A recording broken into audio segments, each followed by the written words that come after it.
Hi, I'm the Rap Critic, and this was a request by Nuperu1. And if you'd like to make a request, go to my Rap Critic Ko-fi page, where a one-time donation of $30 to $60 gets you locked in to request either a movie, album, or music video for me to review. As well, you can join my Patreon and do the same, or just join for $1 per episode created and get to see those episodes early and join my Discord channel. All those links are in the description below.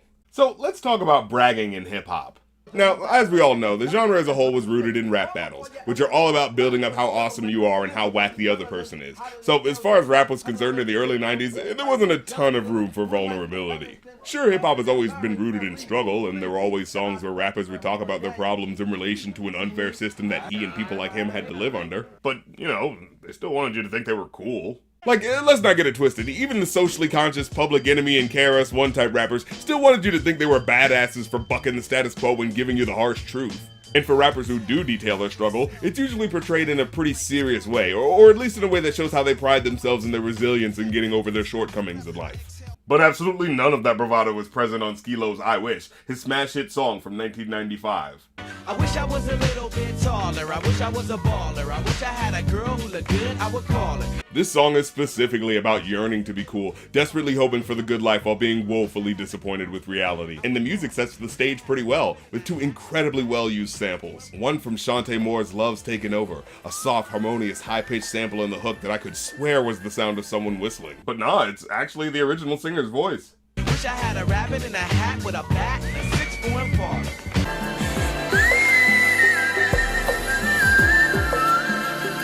And the way it's used here to function like a carefree whistling sound, it invokes that sort of lazy Sunday, sitting on the dock of the bay type feeling. It really helps make the song sound like a daydream, as the rapper imagines a radio station he can call where all his wishes would be granted. And the other song is from a sample called Spinnin' by Bernard Wright. Hey, this is radio station WSKE.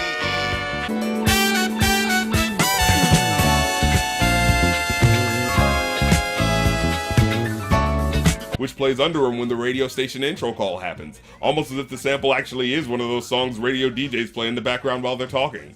We're taking calls on the wish line, making your wacky wishes come true. We then get into the verses proper, about a guy who not only wishes for a more successful life, but wallows in self-deprecation over just how much of a loser he feels like. I got this hatchback, and everywhere I go, yo, I get laughed at. When it comes to playing basketball, I'm always last to be picked, and in some cases never picked it off. One can imagine how such a starkly different attitude on a rap song might have caught people's ears. But hey, I guess he figures if he's gonna make a song about being a loser, damn it, he's gonna be the biggest loser ever. He doesn't have a nice car, he's not cool enough to get the girls, and he is cripplingly self-conscious about being short. Seriously, it's not just an opening line, you can tell it's a bit of a sore spot for him. Illustrated succinctly by the cover of him with his hands sheepishly in his pockets, looking longingly at the rim of a basketball hoop his fingers no doubt have never touched. Also, there's the fact that he spends almost the whole first verse talking about how inadequate his height makes him feel. Her boyfriend's tall and he plays ball, so how am I gonna compete with that? I wish I was like 6'9" so I can get with Leoshi, cause she don't know me, but yo, she's really fine. Although, pretty cool internal rhyme scheme to start off with. And using a pretty unconventional sounding name too. Like, it always grabbed my attention when I heard it, especially at the beginning of a verse like this. So I looked it up and found out he was apparently talking about a girl he liked who was actually half black and half Asian. And you don't really hear rappers talk about Blasian girls that much, so, you know, it's an interesting switch up. Not that it matters for him though, since, you know, the song's about how he can't get the girl.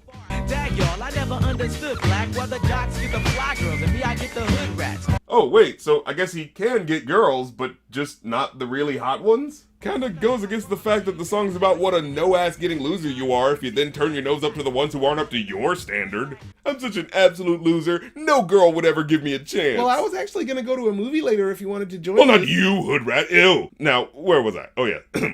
How come the super hot Blasian girl who already has a boyfriend won't talk to me? Why, God? I tell them scat, skittles, kabobble. Got hit with a bottle, was in the hospital for talking that mess. Maybe you'd do a better job with the ladies if you didn't dismissively shoo off the ones you don't like. Shit, they probably think you're crazy kids to keep shouting nonsense at them. Skabobble, it's not even a word. And hey, some of those hood rats might be friends with the Leoshis of the world, man. I mean, dude, girls talk. Just saying, a little self-awareness might help you out. They definitely get girls to stop throwing bottles at you, that's for sure. And as long as we're talking about the flaws of the song, some of these lyrics feel awkwardly underwritten. It feels weird to say, but some of these lyrics come off a little too self-deprecating, to the point where he comically overplays his loser status a bit much. At certain points where it seems like he's almost inviting you to make fun of him. And you wanna know what's really whack? See, I can't even get a date, so what you think of that? Why would you even ask that question? Because by this point in the song, we're pretty well aware you're not getting chicks. Like, do you really want to know what the rap game at large would think of a guy who can't play basketball and has no car and no girl? I mean, I'm sure one word definitely comes to mind. Nerd! Even parts of the hook kind of throw me off a little. Wish I had a rabbit in a hat with a bat and a 6-foot parlor. So, okay, he's wishing he had a magician's hat. That'd definitely be useful. Then he wishes for a nice car and a bat? Like, you want a baseball bat or like an actual bat? And why would either one of those things be something you daydream over? Baseball bats aren't that expensive. And alternatively, how many people would want an actual fucking bat in their house? So, with both options, it just feels like a weird thing to bring up. I mean, unless you account for the fact that he, just said it to add to the rhyme scheme, of course. I heard that prom night is the bomb night with a hood ratchet and old type of... Thought he didn't like hood rats, but okay. But really though, Figaro, when in my car I can't even get a hello. Huh?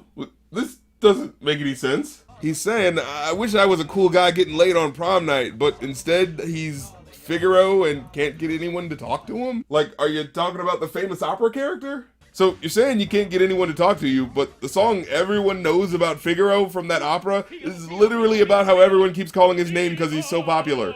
Then again, not everyone knows that, I guess. I just happen to study music for my degree, so, that's my classically trained schooling at work. It almost pays for itself! Except for the part where I have to pay back the tens of thousands of dollars. But enough about me, let's get back to the song. Yo, that's on the real. So if you down on your luck, then you should know just how I feel. The song about having no money and wishing things were better, right? Unfortunately, though, the song really runs out of steam by the end. Like, he just kind of rips lines from that Buffalo Springfield song for no real reason. Hey, you, what's that sound? Everybody look what's going down. And then he ends the song with a couplet that doesn't even try to rhyme. Ah, yes, ain't that fresh? Everybody wants to get down like that. You clearly could have said everybody wants to get down, I guess, there, and easily made that rhyme. Like, not only is that a tepid way to end the verse, but you couldn't even rhyme it well? It's a minor thing that always annoyed the shit out of me about this song, but it's like, come on, man, it's the end, it's the last thing we're gonna hear before the hook, put some effort into it, man. Anyways, overall, I'd give it a 2 out of 5. It was a breath of fresh air for its time in a way that I feel is important, but I wouldn't call it an untouchable classic or anything. I mean, the last part honestly seems like he just kind of gave up in the middle of writing it, but in a time that very soon was going to be dominated by the likes of the Maces and P. Diddy's of the industry, strutting around in $1 million suits and watches, it was a unique perspective for the time and gave us a more down-home, relatable face of what hip-hop could be, showing us a guy not afraid to lay bare all of his bad fortune, in a way where you're supposed to laugh at him while still low-key connecting to his woes, and for that, I think it deserves its props. Well, that's the episode. Leave a like if you liked because it helps, comment if you have something to say because it helps even more, and hit the subscribe button and the bell because it helps the most. Oh, and by the way, we just did an interview with Vampside Norman for the Going Off podcast. If you don't know, he's one of Kendrick Lamar's cousins and made a really interesting vampire-themed album that I talked to him about. So if you want to get my merch, follow me on social media, listen to my podcast, or support the show, all the links are in the link tree below. So check all that fun stuff out, and I'll catch you next time. Peace.